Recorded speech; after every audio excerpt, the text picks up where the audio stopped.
All right, good evening. Good evening.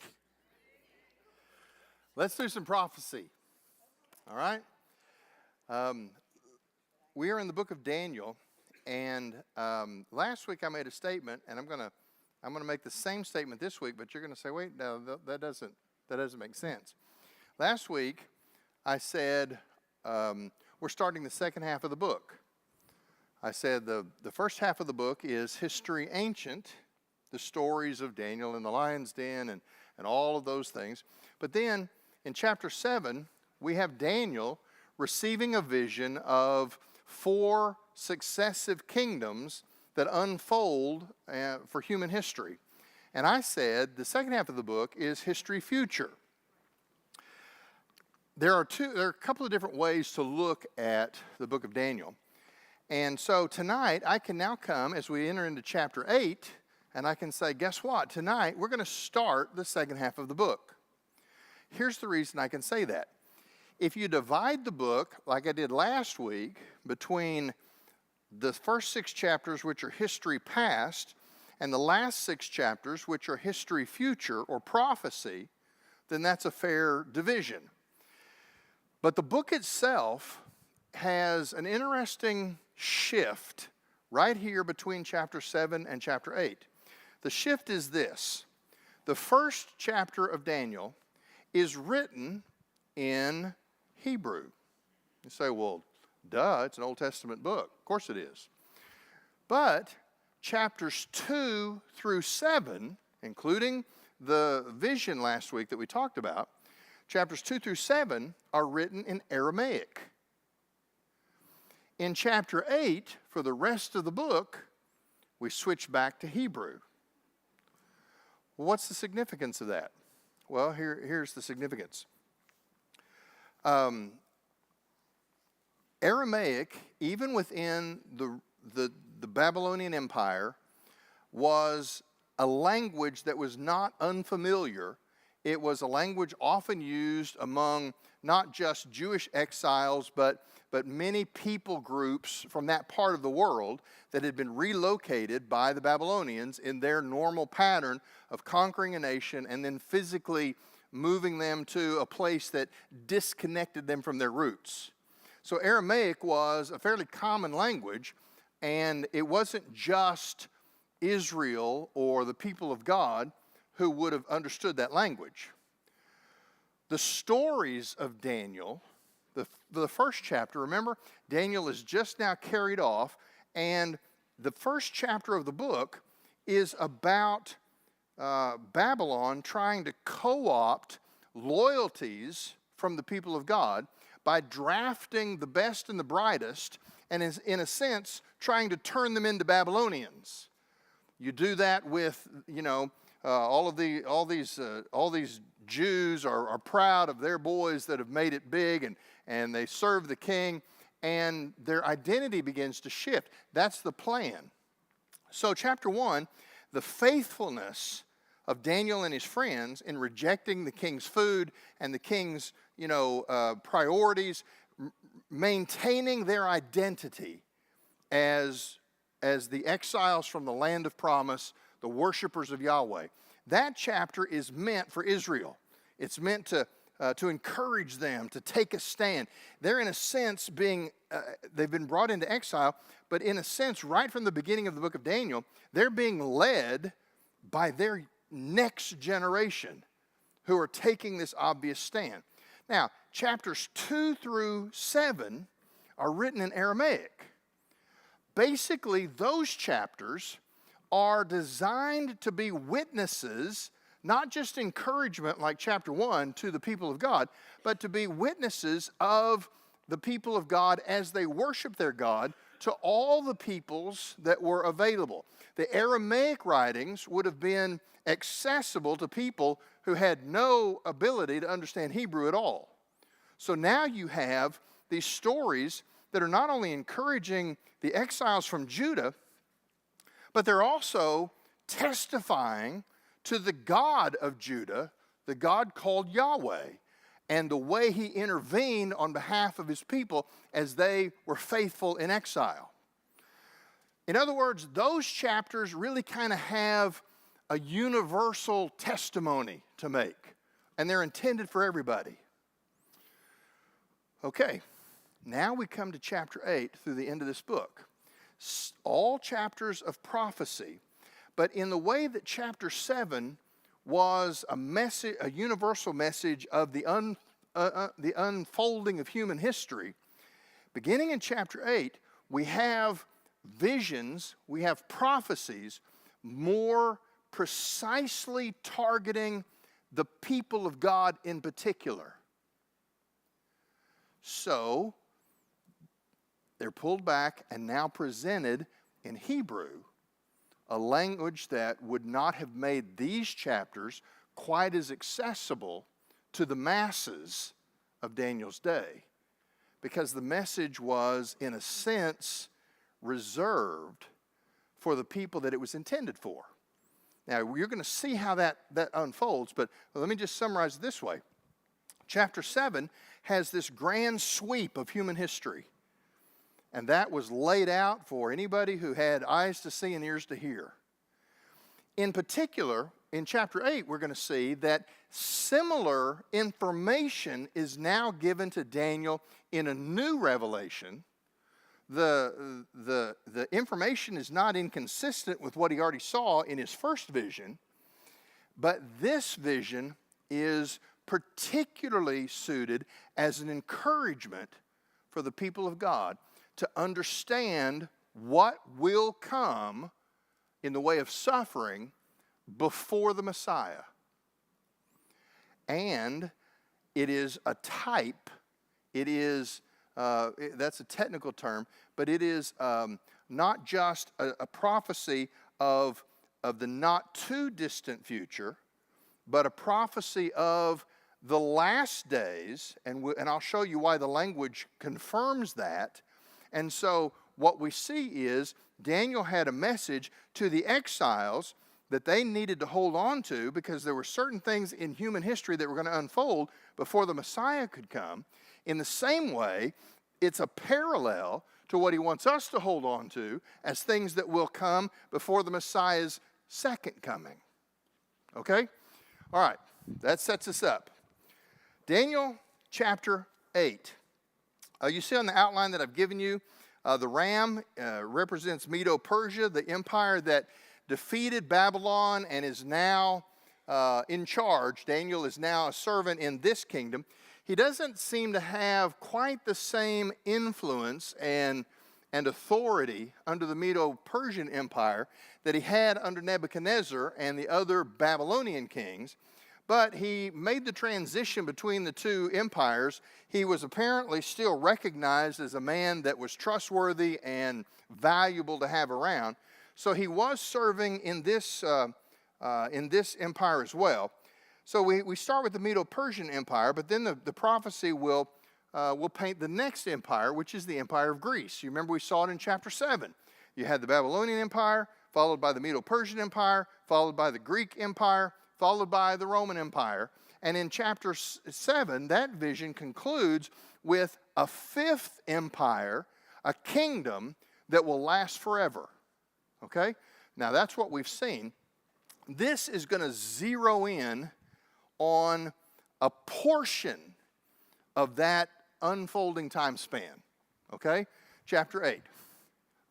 First 4 verses. In the 3rd year of the reign of Belshazzar the king, a vision appeared to me. Now that's a time stamp. And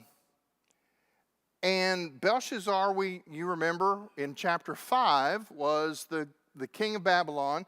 The very night that the Medo-Persian army was tunneling under the walls and coming in to destroy, to take Babylon down, that very night was the night that Belshazzar throws a big banquet, probably a coronation banquet for himself, and we had the scene with the handwriting on the wall. Okay, remember that? Well, this chapter, this vision is before that event. Okay?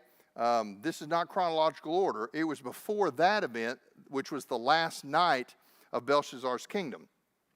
This wouldn't have been long before it, because Belshazzar only ruled about 3 years. So this would have been toward the end of his reign, but in that last year. In the 3rd year of the reign of Belshazzar, the king, a vision appeared to me, Daniel, subsequent to the one which appeared to me previously. I looked in the vision, and while I was looking, I was in the citadel of Susa, which is in the province of Elam, and I looked in the vision, and I myself was beside the Ulai canal. Then I raised my eyes and looked, and behold, a ram, which had 2 horns, was standing in front of the canal. Now the 2 horns were long, but one was longer than the other, with the longer one coming up last. I saw the ram butting westward, northward, and southward, and no other beast could stand against him, nor was there anyone to rescue from his power, but he did as he pleased and made himself great. Now, I love the first verse because Daniel is a guy, he's been in service, he's lived in Babylon virtually his whole life, probably carried off into exile in his late teens or early 20s. The chapter 6 with the episode in the lion's den, he's probably 83 or 84 years old at that stage. So he's lived 60 plus years in this part of the world. He has been a tremendous representative of Yahweh, a faithful member of the Israelite people. And yet, even after all of that, the temptation would be to say, oh, God wants to talk to me again. Of course he does, because, I'm Daniel. And yet, this passage starts in verse 1 with an almost kind of a self-deprecating kind of surprise. Let me read it to you again. A vision appeared to me, Daniel, subsequent to the one which appeared to me previously. In other words, I've already had a privilege that almost nobody else has. God met me and revealed his plans for human history. And here I was, minding my own business, and God comes and finds me again. He said, I was looking and I saw this vision, and while I was looking, I realized, at some point, he realizes that a vision has begun, and he looks around, and he finds himself in what he calls the citadel. Some translations say castle, some translations say city, the citadel of Susa. Now, the reason that's important is because Susa would, now remember, Belshazzar, it's the 3rd year of Belshazzar's reign. So this happened while the Babylonian Empire is still standing. The Medo-Persian Empire, that's on the horizon. Susa would have been, nobody in Babylon would have even known Susa. Susa becomes the summer capital of the Persian Empire. But at this point, it's an insignificant city on a backside of nowhere. But God is going to unfold some history here, and he sets the venue for the vision to be in this unimportant city, which will become a significant part of the story that's unfolding as the Persian Empire takes ascendancy.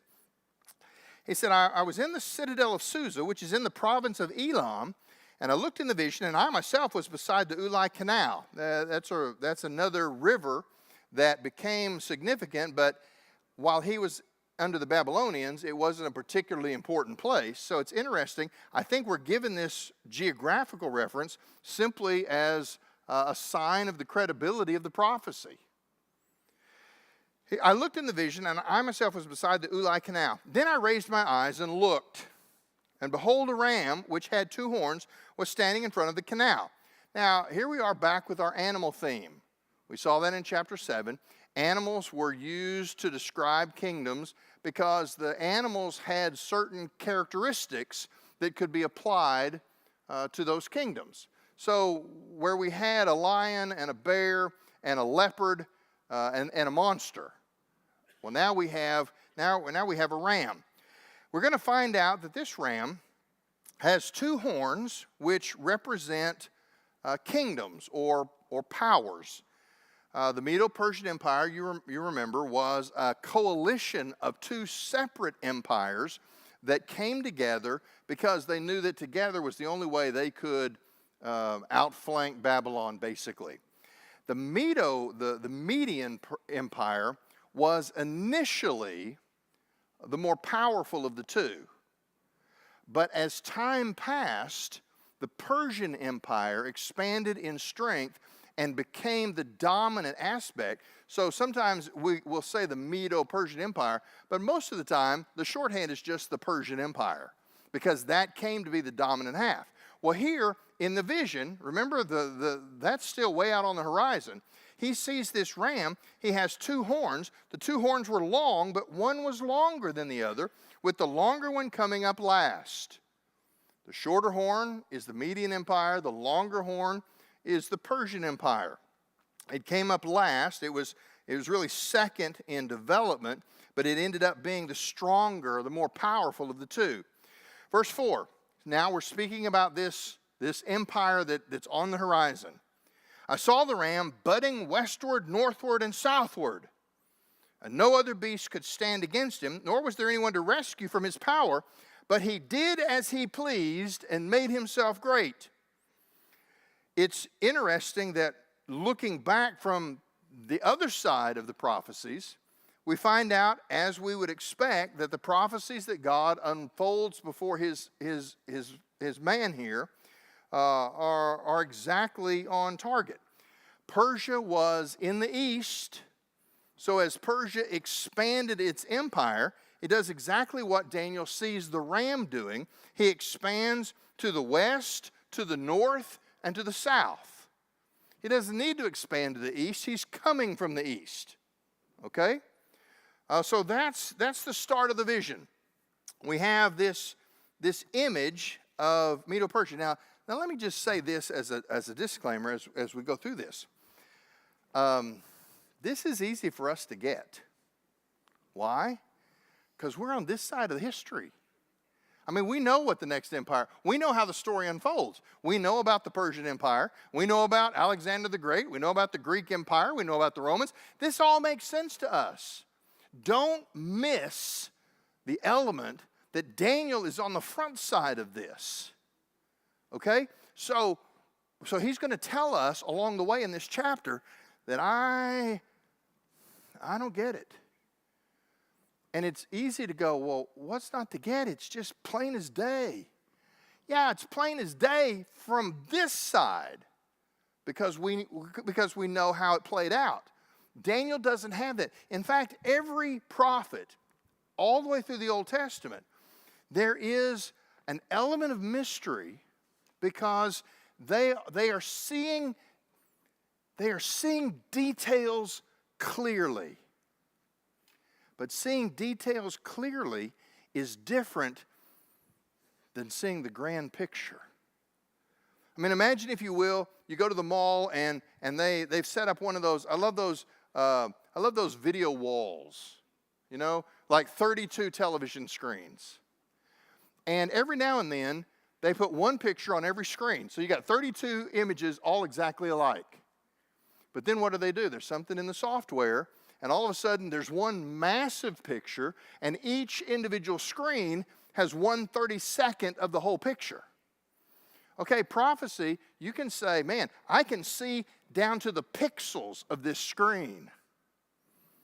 But you can't always see the 32 screens.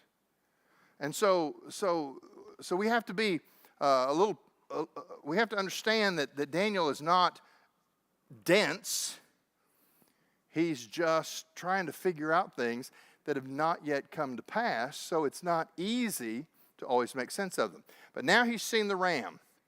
He may not know the Medo-Persian Empire by name yet, but he sees the coming of this beast that is able to do as he pleased and make himself great.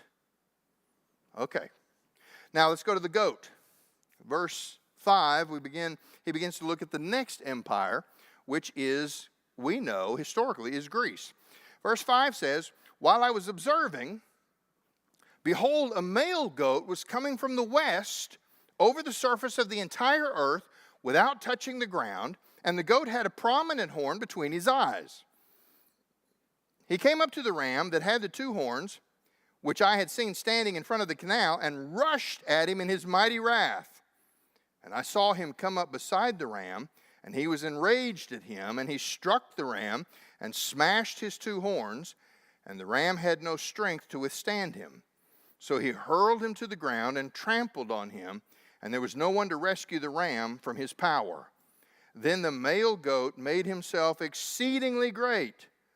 But once he became powerful, the large horn was broken, and in its place 4 prominent horns came up toward the 4 winds of heaven. All right, here's what we have. Daniel is watching this vision. He's in what will eventually become the summer capital of the Persian Empire. We have this ram. He is mighty. He does as he pleases. Nobody can stop him. But from the west, geographically, we know that Greece was to the west. From the west, we see this male goat, a he-goat, that begins to move in the direction of the ram. Now, what's interesting here is we know that this is the empire of Greece. In last chapter, Persia was a bear, a bear, and then the Greek empire was a panther. Remember, we talked about a kind of lumbering fierceness, but then the leopard comes along, a beast that's agile and quick. Okay, we have the same kinds of characteristics here. Rams are powerful animals, but not particularly aggressive, except when challenged. Goats, on the other hand, goats butt things out of hobby, right? Here's a goat that's described, and this is not just any goat.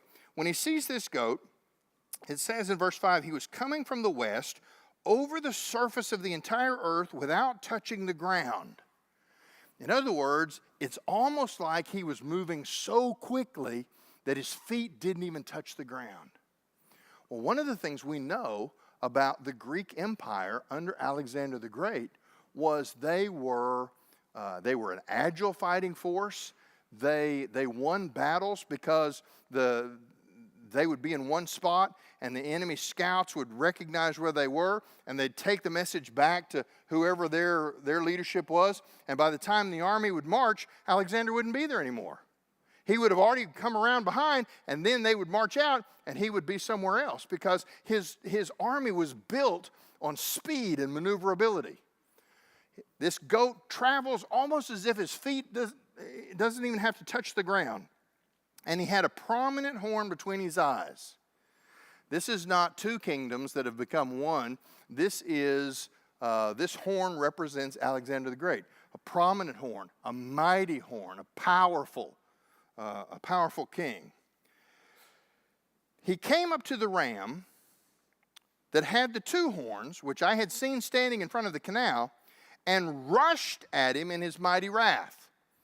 Okay, again, without doing too much history here, in the early days of the Greek Empire, Alexander was the son of Philip II of Macedon. The Persians had actually had some skirmishes against the sort of infant Macedonian Empire, and frankly, the Persians had spanked them. I mean, they not only defeated them in the field of battle, but then they had invaded and burned cities and really, made Greece pay the price. We're told that as we read the history, we're told that Alexander, of all the nations that he conquered, and we know that he created the greatest empire up to that point in human history, he marched his armies off the known map. They conquered places that weren't even yet on the map.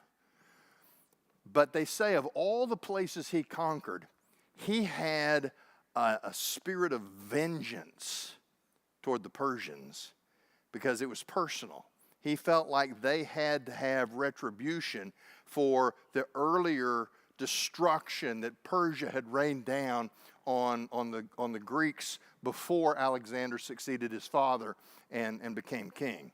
So that's described here. It says that this goat approached the ram with two horns, and he rushed at him in his mighty wrath. See, even the details of this story, we look back and we go, man, was this mapped out by God or what? All right? Verse 7, and I saw him come up beside the ram, and he was enraged at him. And he struck the ram and smashed his two horns, and the ram had no strength to withstand him. So he hurled him to the ground and trampled on him, and there was no one to rescue the ram from his power. That's a pretty accurate historical description of exactly what Alexander the Great did to the Persian Empire. Verse 8, then the male goat made himself exceedingly great. Greatest empire in human history to that point. But once he became powerful, the large horn was broken, and in its place 4 prominent horns came up toward the 4 winds of heaven. What do we know from the history of the Greek Empire? We know that the wear and tear of living a combat life, along with the sort of excesses and dissipations of the lifestyle that Alexander practiced as a young, seemingly invincible ruler, the greatest king of the greatest empire in history. We know that he died at the age of 33. While he was on his deathbed, apparently he called his 4 primary generals into his residence, his tent, and he divided the kingdom 4 ways and gave a portion of the kingdom to each one of his generals. That's what we have here. The one horn was broken, and in its place 4 prominent horns came up toward the 4 winds of heaven. Now what we have is that each of these generals almost immediately began to consolidate their power, to draw from their portion of the military that was loyal to each general. They began to consolidate their power, and eventually all 4 had themselves within their own sphere. They had themselves declared kings. So you have the one king who now becomes 4 kings. Let me just give you the history. This may not mean much to you, but you can look it up on a map. One general was named Lysimachus. To Lysimachus was given Thrace and Bithynia. That is essentially all of Asia Minor, which we know as an important segment of property from the New Testament. Today, it would basically be the entire nation of Turkey. To the second general, Cassander, he gave Macedonia and Greece. Turkey and Greece are essentially separated by a thin band of water. Greece is surrounded by 3 different seas, and one of them is between Greece and Turkey. So you've got Lysimachus in Turkey, in ancient Turkey, and Cassander took over Macedonia, which is North Greece, and Greece is south. Okay, that's north is in New Testament terms. North Macedonia would be like Thessalonica. Today it's called Thessaloniki. In the south is Athens and Corinth, and so that whole region was given to Cassander. This is probably a great place for a commercial, but the travel agents that we're working with tell me that within the next 2 to 3 weeks, I will have promotional materials with details about our Greece trip in March of 2024.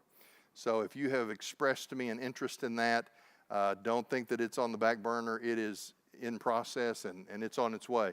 We'll end up in Thessaloniki as well as Athens and Corinth and other places as well. The third general was named Seleucus. Seleucus was given Syria and Babylonia and the eastern portions. Okay? And I'll tell you why that's important in just a minute. The fourth general was a general named Ptolemy, and Ptolemy was given Egypt, North Africa, and probably he was the one to initially hold Palestine, or the land of Judea. Now, the reason this is all important is because one of the normal things that happens in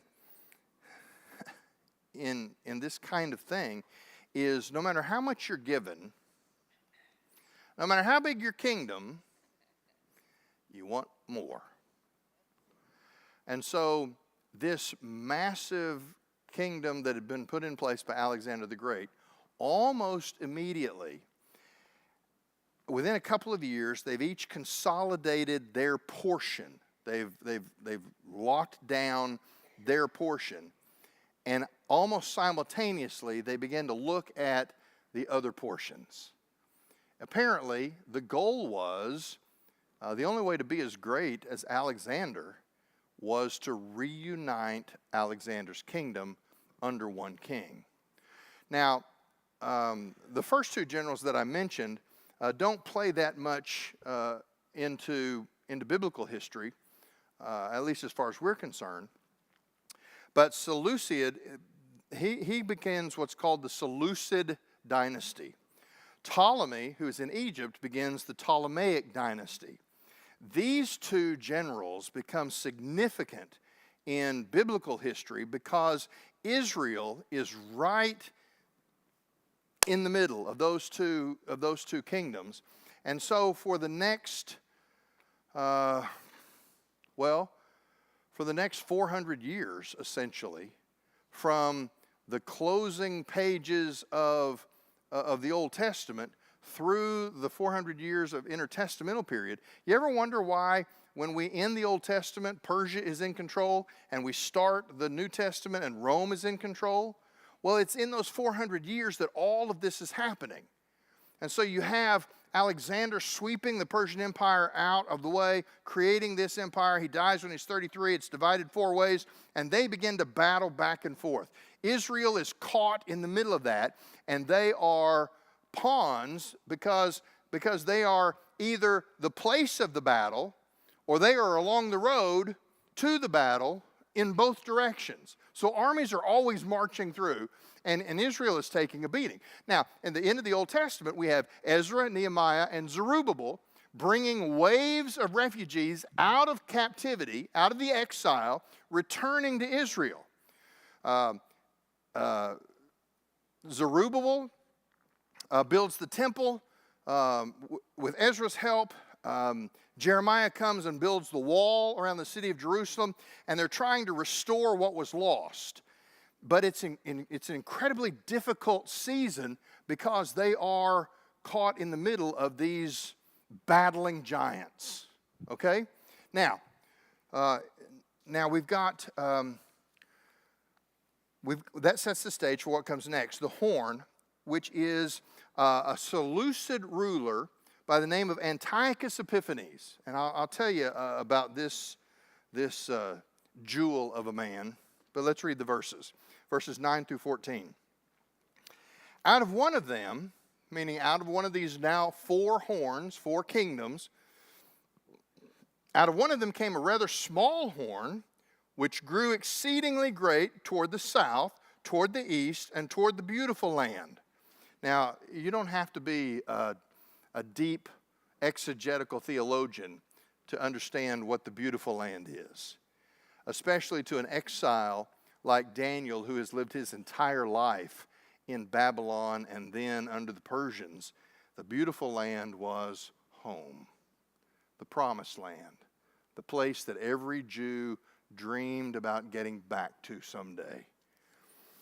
The little horn, coming out of the Seleucid dynasty, was a series of kings that followed the original general who was the first king.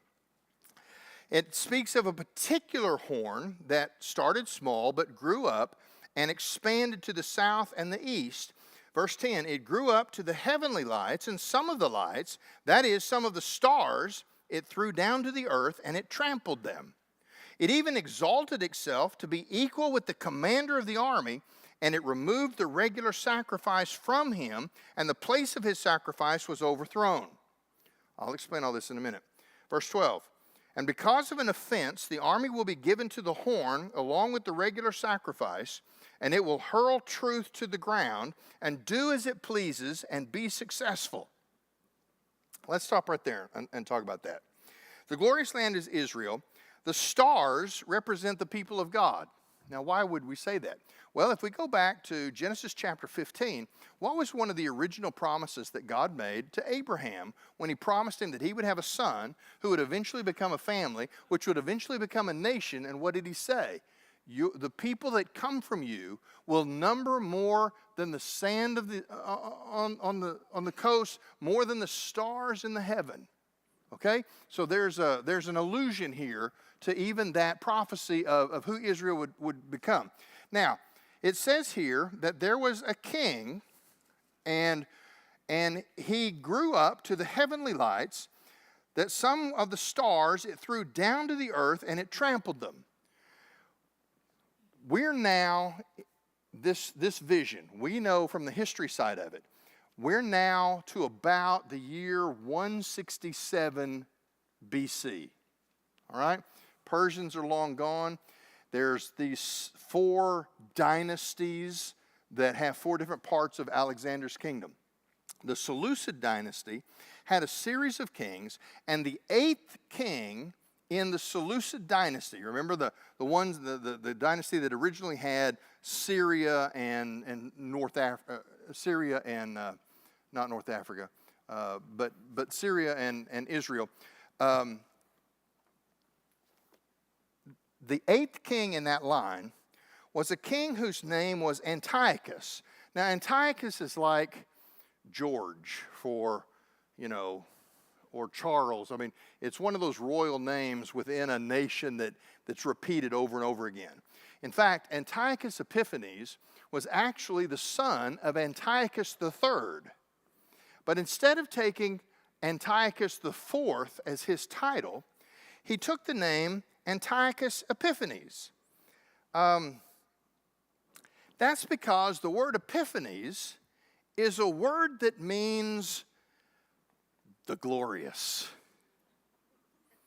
the illustrious, the grand. All right? Let me read you what one ancient writer said about this king. A brief summary of his background. Antiochus Epiphanes. It says, he was a man of ability, though with a taint of folly and madness in his veins. By allying himself with Eumenes, king of Pergamum, he suppressed Heliodorus, another rival, secured the kingdom, and becoming very great, though only by fraud, cruelty, and the stratagem, assumed the title Epiphanes, or the glorious. He extended his power to the south by warring against Egypt and his young nephew Ptolemy, and towards the sun rising, that's towards the east, by his successes in the direction of Persia and Media. And this is interesting because this is an ancient comment. Inflated with insolence, he now set himself against the stars. Okay, now let's go back to this vision, because remember, God's unfolding this in advance.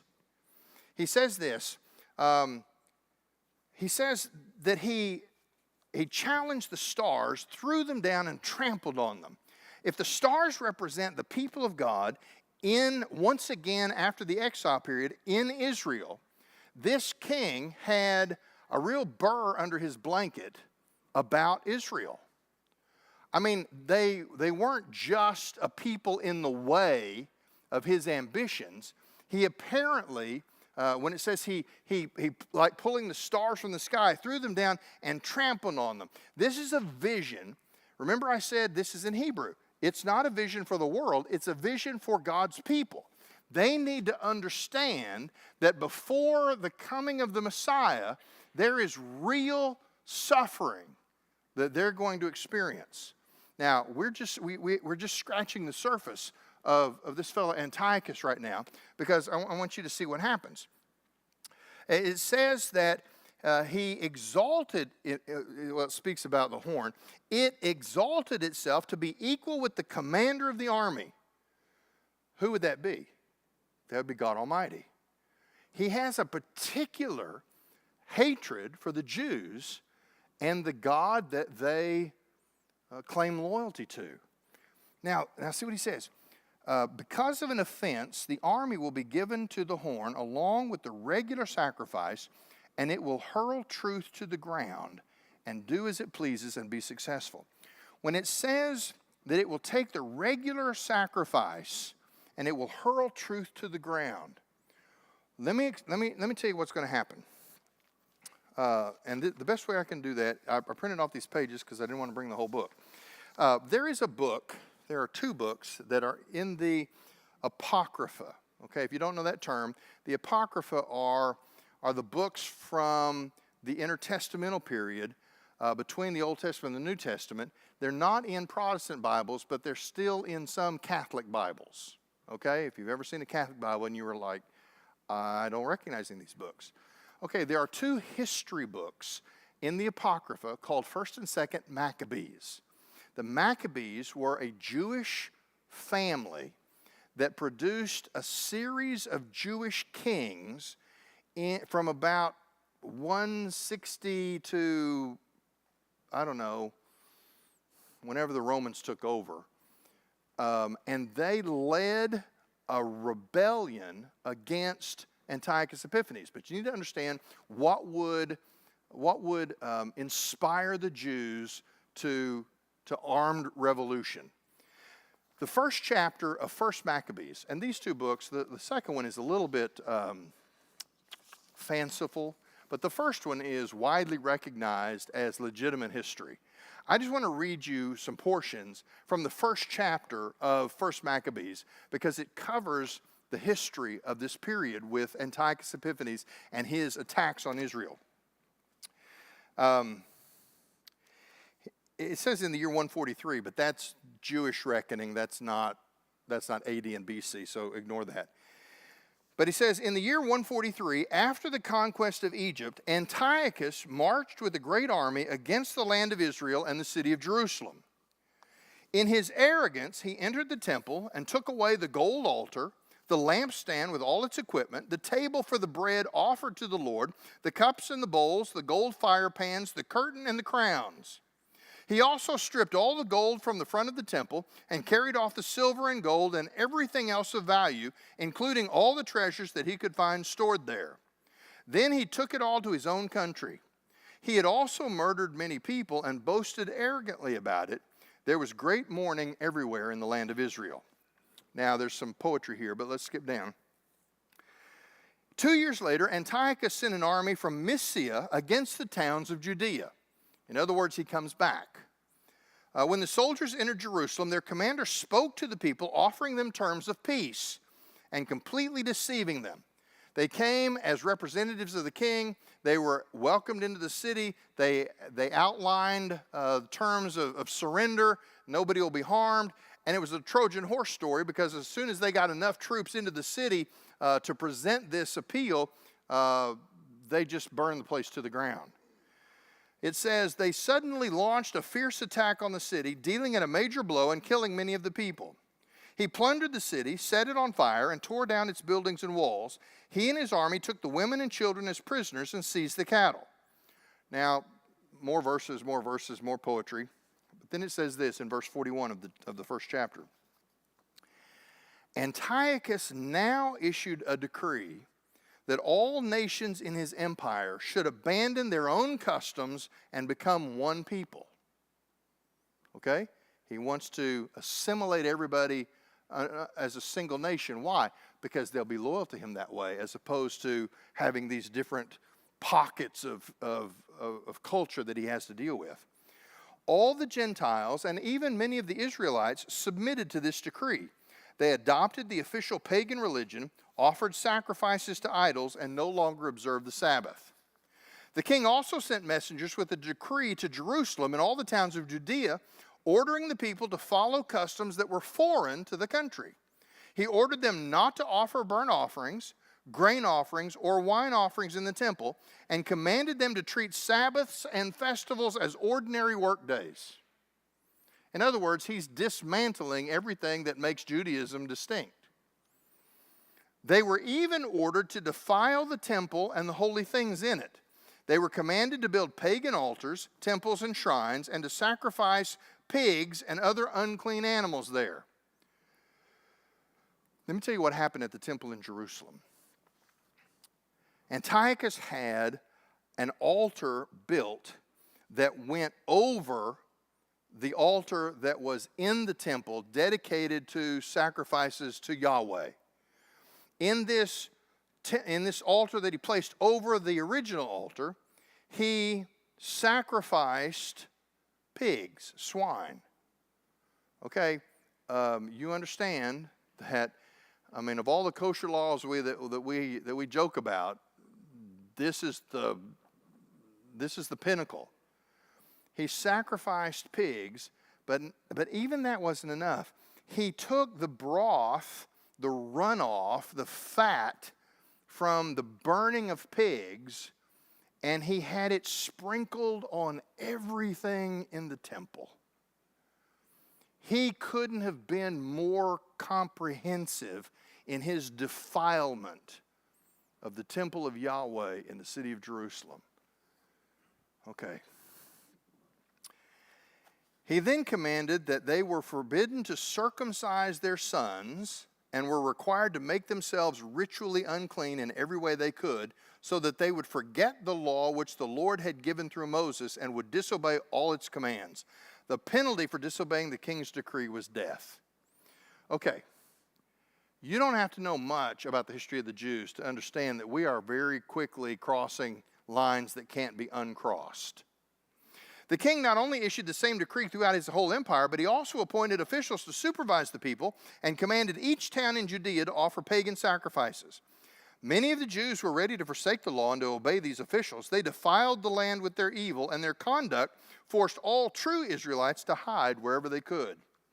On the 15th day of the month of Kislev, in the year 145, this is about 167 BC, King Antiochus set up the awful horror. In the Bible, it's referred to as the abomination of desolation. The awful horror on the altar of the temple, and pagan altars were built in the towns throughout Judea. Pagan sacrifices were offered in front of houses and in the streets. Any books of the law which were found were torn up and burned.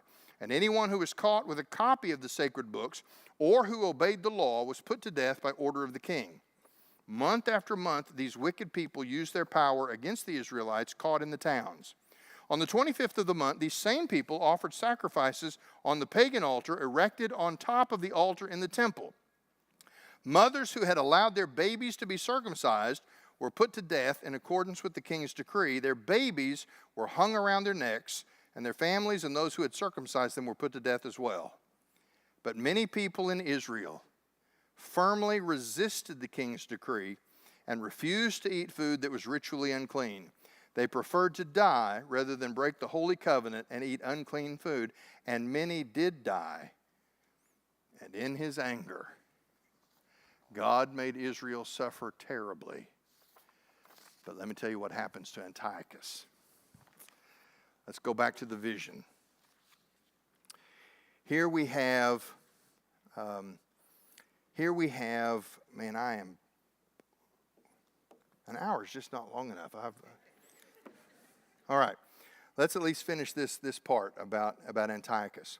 We went through verse 12 and ended with he was doing as he pleased and he was successful. Verse 13, this is Daniel. Then I heard a holy one speaking. Now who is that? Every time Daniel refers to a holy one, he's talking about angels. Remember in chapter 7, we saw Daniel step into the vision essentially as a participant. Well, that's what's going to happen here as well. I heard a holy one speaking, and another holy one said to that particular one who was speaking, how long will the vision about the regular sacrifice apply while the offense causes horror so as to allow both the sanctuary and the army to be trampled? In other words, one angel is talking to another angel, and it says, how long is this going to go on? How long is this guy going to be allowed to do this? The angels who do not have omniscience, they do not know all things, they're pondering what the plan of God is here and how long this is going to be allowed to happen. Verse 14. And he said to me, now it's interesting, he said to me, Daniel overhears one angel ask this question of another angel, but it's clearly Daniel's question as well. Because in answering the first angel's question, the answering angel turns to Daniel and includes him as a recipient of the answer. And he said to me, for 2,300 evenings and mornings, then the sanctuary will be properly restored. Now, let me just quickly do that. 2,300 evenings and mornings, that's a real odd Hebrew phrase. It doesn't show up anywhere else in the Bible. It's never, days are never described that way as evenings and mornings. And you say, well, what about Genesis? It was evening, it was morning, the third day.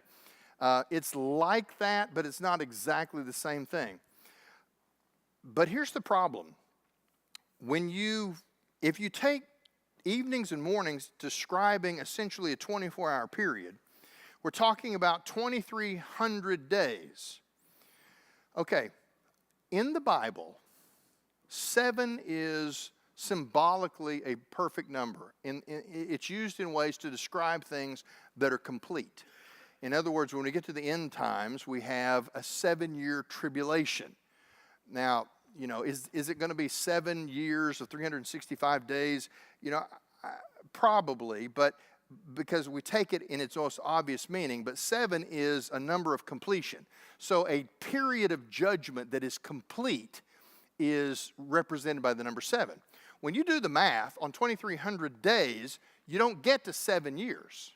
It's something short of that. It's like 6 years and 100 days. The idea here is that there's two significances here.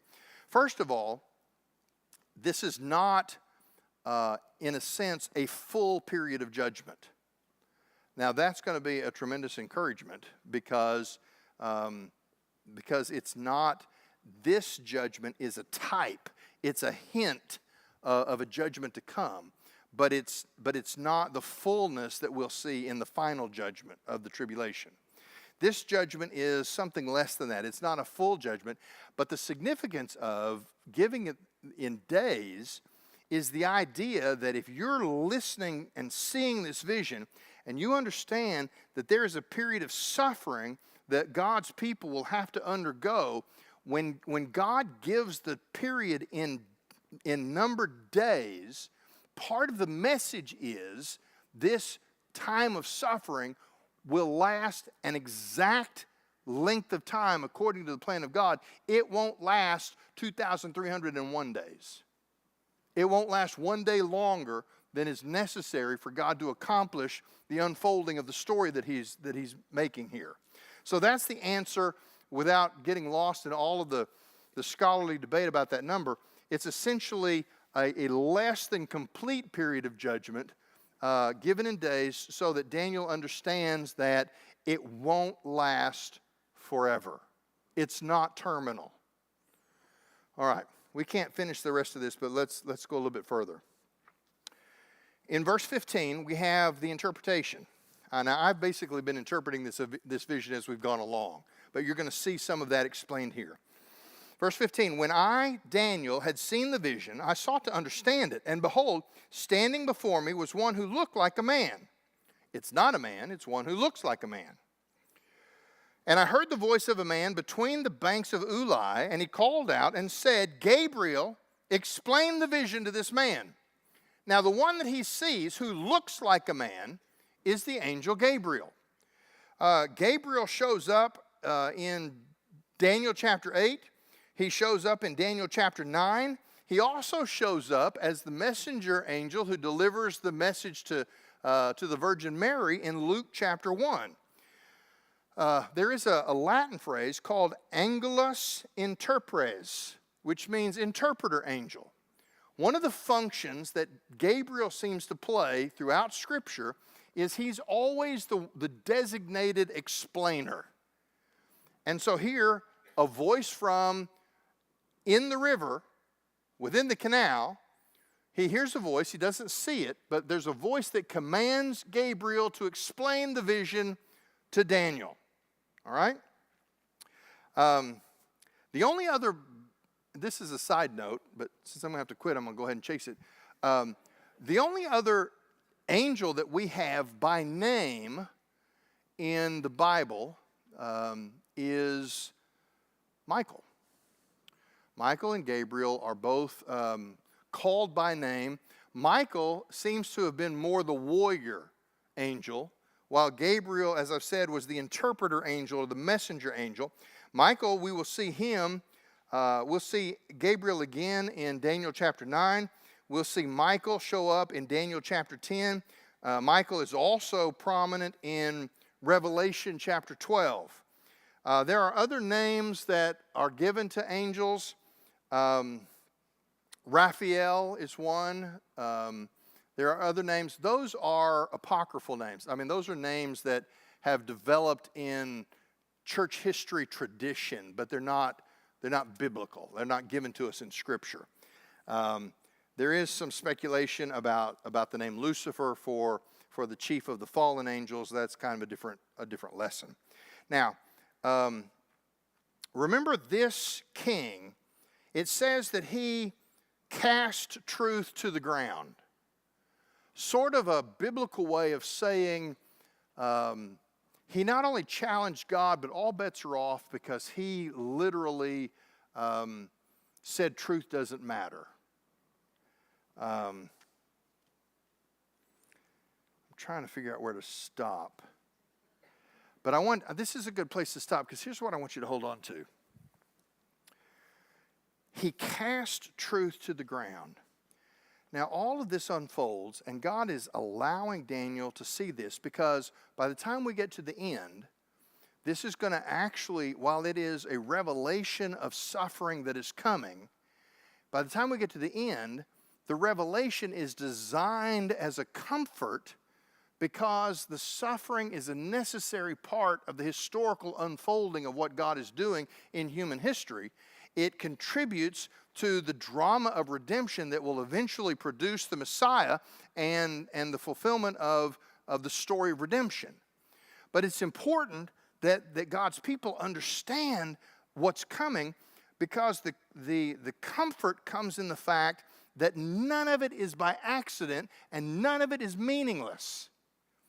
You see, you can manage your way through anything if you know there's a meaning or a significance to it, and if you can hold on to the reality that God is not caught off guard, He is still in charge. What makes suffering so difficult is when it comes into the life of somebody who doesn't have a relationship with the one true God, who doesn't believe that there's a sovereign ruler over the universe. Now, God often allows things that are mysteries to us. But remember that video board, we see the screen that's related to our experience, but we can't fathom what the whole picture looks like. But even without being able to tell what the whole picture looks like, when we suffer, when we go through things that seem to have no ready explanation, there's no way for us to understand it. What we do have is the guarantee that nothing has slipped out of God's hands. He didn't topple off of His throne. Things are not out of control. God is moving history intentionally toward a conclusion. And if He raises up nations and He topples down nations, it's a part of what He's doing. That's where the comfort is going to come in here. Now, the reason what we're going to find, and I'll wrap up with this, is He's going to eventually be told to store this vision away, because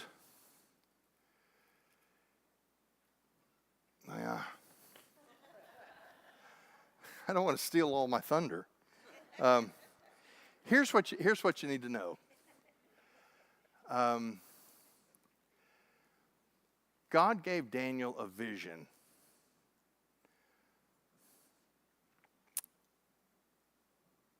600 years before Christ. And He said, this is going to help in the near future. You know, the Persian Empire is going to come along, and the Greek Empire is going to come along, and then there's going to be a division of the Greek Empire, and you're going to have this crazy man, Antiochus Epiphanes, and God's people are going to suffer. But it's not just about that. It's about the end of time as well. And if we make the mistake, like some interpreters do, of just saying, well, isn't that interesting that God told Israel what they were going to have to go through in Old Testament times, in the intertestamental period, we would lose the very encouragement that was meant for believers in every succeeding generation since then, that when we get to our own version of these events, and next week we'll talk about how Antiochus Epiphanes is an Old Testament type or model of the Antichrist. Antiochus is Antichrist little a. There is a great tribulation with Antichrist capital A coming. But we learn lessons about that maybe for our generation or the generation soon to come. And we learn it because he gave this to Daniel and then said, store it away. Because this has significance. This has meaning beyond what you have. We're going to see parallels between this vision in those days and where we are. And the first parallel that I want to leave you with is God steps into human history when there is a generation led by men who cast truth down to the ground and say, it doesn't matter anymore. What do? We live in a generation that has the bald-faced audacity to say, there's no such thing as truth. It's just whatever you choose. You make up your own meanings. You find your own significance. There's no objective reality. There's no measuring stick that we have to stand up against. Let me tell you something. When you cast down truth, as our generation is doing with a headlong hurl over a chasm, God will step in. Because to cast down truth is to spit in the face of the truth giver. And that's the first parallel that we're going to see from Daniel chapter 8 to the generation that we are probably entering into right now. Father, thank you for your word. Thank you that there's so much here that we can't easily and quickly make our way through it. But we have to find the time to allow your Spirit to teach us. Lord, I pray that you would compel us, that you would give us a hunger to know your word better, and that as we continue to meet in these times on Wednesday evenings, that you will draw us together, you will encourage us with truth, you'll make us bold. Father, this is our prayer in Jesus' name. Amen.